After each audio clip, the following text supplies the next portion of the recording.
अस्सलाम वालेकुम अब्दुल हफीज़ साहब भाई। ये वारंगल डिस्ट्रिक्ट के अंदर खादियानी कैसा फैला, ज़रा समझाइए। वालेकुम सलाम वरहमतुल्लाहि वबरकातुहू। साजिद भाई, वारंगल डिस्ट्रिक्ट में जो खादियानियत फैलने का ज़रिया किस अंदाज से हुआ, किस तरह से हुआ, उसका एक दो चीज़ें क्या है।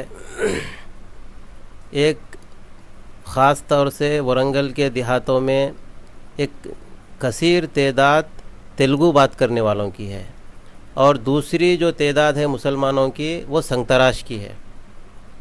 तो वारंगल के अंदर कादियानी किस अंदाज से काम करे, उसकी असल वजह क्या है। एक मुसलमान जो है तेलुगु बात करने वाले हैं, एक उस मुसलमान उर्दू बात करने वाले हैं। तो तेलुगु बात करने वाले मुसलमानों को उर्दू बात करने वाले मुसलमान अपने से दूर रखे। किस अंदाज से दूर रखे भाई, ये मुसलमान हैं तेलुगु बात करने वाले, मिसाल के तौर पे ये लद्दाफ़ है या नूरबाश है, यानी अपने से कमतर समझे, और वो लोग ये समझ के लोगों से दूर हुए भाई ये मुसलमान है उर्दू बात करने वाले, फिर हमारे को उर्दू नहीं आती।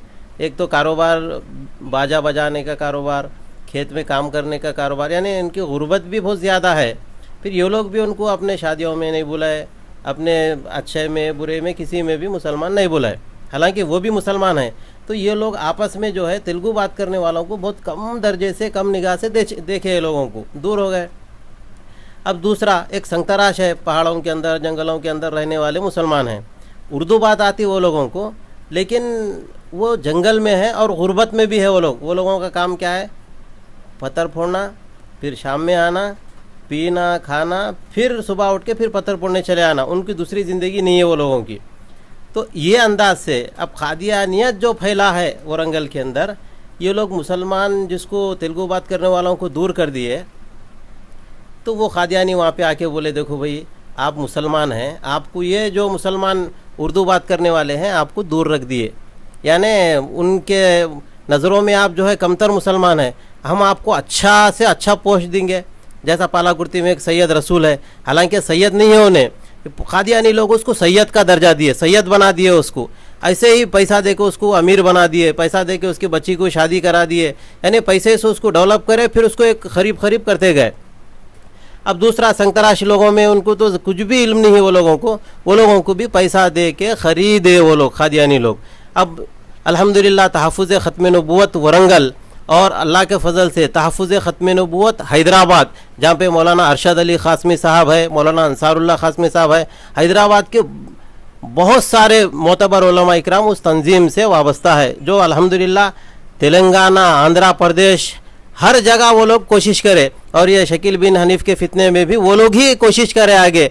और एक जो गैर मुस्लिम जो हुजूर की शान में बदतमीज़ी किया था, वो मसले में भी मौलाना अरशद अली ख़ासमी साहब आगे थे। और वारंगल के अंदर खुसूसन मौलाना अय्यूब अली ख़ासमी साहब है, और हमारे बहुत सारे उलमा इकराम हैं, जिसके सदर मौलाना यूसुफ ज़ाहिद साहब है, इसकी एक कमेटी है, और इससे वाबस्ता बहुत सारे अफराद है। अल्लाह के फजल से ये लोग देहातों के अंदर इतनी मेहनत करे कि अल्लाह का फजल इतना हुआ कि बहुत सारे कादियानियत जो है नहीं मालूम था चले गए, फिर दोबारा इस्लाम के अंदर आ गए। अब वो मसला ख़त्म हुआ।